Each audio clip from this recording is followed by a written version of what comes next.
All right, ladies and gentlemen, we are scheduled to speak with Dinesh D'Souza, and I'm sure that he will be joining us momentarily. One of the things we'll talk about, and until then, and I'm going to read this to you because this is breaking on Drudge, and it's an exclusive from the Daily Mail, the London Daily Mail.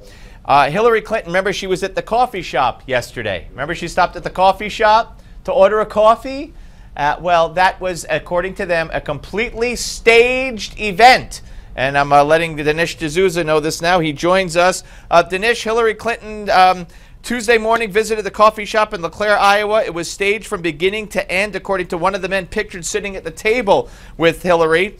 This guy named Bird told the Daily Mail Online that Clinton staffer Tony Price called and asked him and two other young people to meet him Tuesday morning at the restaurant.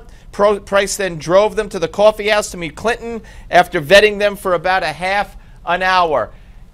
Why would anybody be surprised? Why would anybody think that that if it wasn't staged, it would be a shock? Well, I think this has become, of course, part of the way that we do politics in this country, but I think it's a deception that is being put on the American people. Because for people who are watching, they're going to think it's a little bit like when you open the newspaper. You think that's what happened in the news yesterday, but you don't realize that a whole complicated process of selection of photographs and headlines has gone into the New York Times, a selection of what is the news. And so similarly here, you've got all this stagecraft that's being presented as if it were natural. I think, of course, in the case of Hillary Clinton, you could say the same thing about a lot of her recent life, because the Clintons have put on a kind of public show that is so different than the real way in which they live. Yeah, well, that's obvious. I mean, that's always been the case. So let me ask you, the coverage of Hillary, from what you think of her. I mean, I couldn't be more shocked at that announcement. That video I thought was pathetic.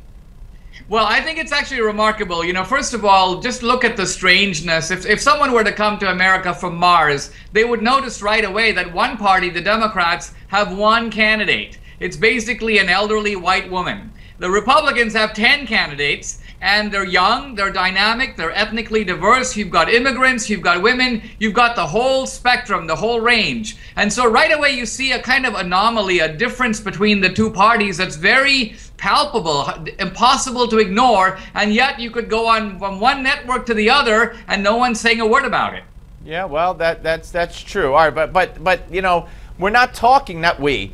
When Rubio announced, when Cruz announced, when Paul announced, right away they jumped on him with one thing or another. In Paul's case, it was the interview with women, and in Rubio's case, it was you know, whether it's you have no experience or you're on the wrong side of gay marriage or whatever. And if Cruz, of course, is the most evil person on the face of the earth. But when Hillary announced, all of a sudden, the ongoing scandals, the questions about the emails, the questions about the foundation, that's out the window now.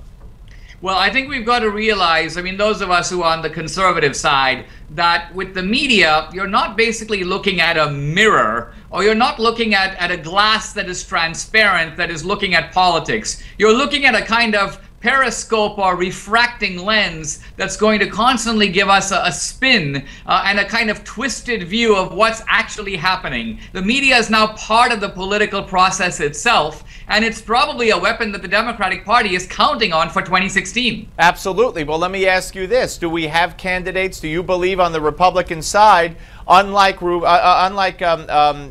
unlike McCain, that will be willing and ready and able to fight that?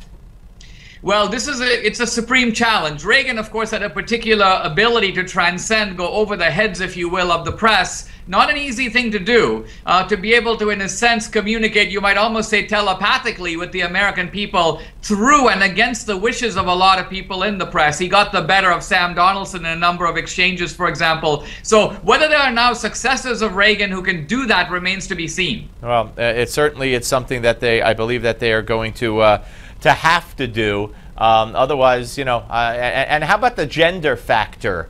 You know, Rand Paul already said, I'm not going to treat her differently because she's a woman, because to do so would be sexist in and of itself. Well, I agree with that, but I also think that the Republicans need to be savvy about the way in which race and gender politics plays out in this country. Remember, of course, when Hillary went up against Obama, she tried to play the gender card. She sort of played, you may say, she pulled out the queen, and then Obama pulled out the ace, which was the race card, which trumped the gender card, at least within the Democratic primaries. They're going to be playing all this politics in a very big way. The first black, the first woman to succeed, the first black, and Republicans can't be blind to the politics of that. Absolutely. All right, stay where you are. We're coming back with more from Dinesh D'Souza. Lots to talk about. Iran, Cuba, Obama, and more. Don't go away.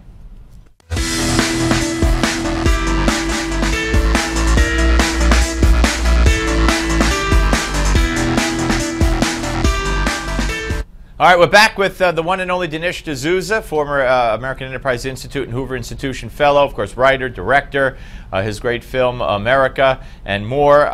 So when you are finished, sir, with your confinement situation, are you going back to make another movie?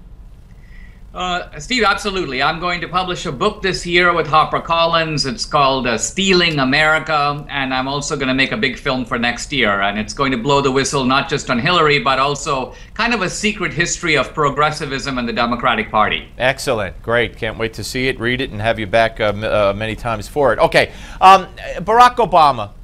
You know, Iran, it's incomprehensible that the United States would be doing what they're doing with Iran while they ignore, you know, we had Huma Abedini on, whose husband is a pastor who's in an Iranian prison because he's Christian, he's being tortured. We have a military, a Marine member in their prison, a reporter in their prison, and we have a government that's begging Iran to work with us and deal with us and like us, plus the fact that Iran does everything they do. Now we have Cuba, who have people, political prisoners in prison for life and tortured and everything else. And the president has now reached out his hand to that dictatorial thug and taken them off the terrorist list and sat there while he trashed the United States of America at the Latin American gathering the other day. You had him pegged, as some others did, from the get-go, didn't you? Well, you know, this is a case where you hate to be proven right, but the fact is, it is true. We made predictions at the end of 2016 that Obama would do these kinds of things. In some sense, I've even been surprised that he has outstripped those predictions. I mean, if someone had told us that the United States would be allied or aligned with Iran and with Cuba against our longtime ally Israel, that we would be undermining Saudi Arabia, that we would have collaborated with the ouster of an American ally in Egypt, supported the Muslim Brotherhood, the largest organization of radical Islam. If someone had said this beforehand, everybody would have said this is pure paranoia. Obama's in the mainstream of the Democratic tradition. Clinton would never do this. Obama will never do it. But now we know Obama is doing it. And it's really remarkable that he's doing it with the full collusion of his party. Oh, absolutely, the full collusion of his party, no doubt about that. Let me ask you about, I wasn't able to park my car where I usually do because they were making way for a demonstration, one of many I gather around the country. Here we go again. They got these hamburger flippers, and I say that flippantly because I was a hamburger flipper at McDonald's. Started there when I was 16, and you know, now they're demanding $15 per hour in salary, and you know, the media runs with this garbage as if these people are earning their living and supporting their families flipping hamburgers. And you know what? If they are, then they got problems. You know, Steve, this is just basically what's really going on is something bigger than a debate over McDonald's. It basically has to do with how prices are set in a free market economy. Now, normally, if you want to go, you know, clean somebody's yard, you say, listen, I want to be paid $10 an hour. He says, okay, I'll pay you $8, and you agree on $9. You know, and it's a process of negotiation between two free parties, both of whom have the right to walk away from the deal. So now what we have on, you know, as mainstream democratic liberal doctrine, this idea that the government, the outsider, and if it's not the government, then it's some form of coercive protest, gets to twist the arms of corporations and employers and say, listen, you must pay me this much, or else I'm going to block access to your store, or else I'm going to have the government harass you. This is basically community organizing carried to its extreme. A community organizing that disrupts the normal functioning of a free market system and attempts to sort of bully its way into getting its will. And you know what's interesting, as we finish up here, Dinesh, we got a couple of minutes. Bill de Blasio yesterday again, refused to endorse Hillary Clinton because he wants to hear what she has to say about pay equality, not men and women, but that the top 1% are the only ones succeeding. He wants everyone to get a raise. Basically what he wants is communism or Marxism, in my view. That's what he's arguing for, and he's going around the country talking about it. You know what I don't understand about this whole thing is that the truly disadvantaged, the needy in this country are approximately 5 to 10% of the population. Now, the liberals themselves are 45 to 50% of the population. If those guys want to do all this good, why don't they do it with their own money? There's plenty of resources within liberal America itself to take care of all the liberal projects. I find it odd that they want to superimpose their will on people who are reluctant to participate in their schemes. And I'll leave you with this. Donald Trump could have given Barack Obama $5 million to do whatever he wanted for his charities or liberal causes or progressive causes simply by releasing his school records, and the media trashed Donald Trump for daring to make that offer instead of trashing Obama for refusing it. Anyway, Dinesh, we'll speak to you soon, sir. Thank you. Thank you. All right, Roger Simon is next, folks. Don't go away.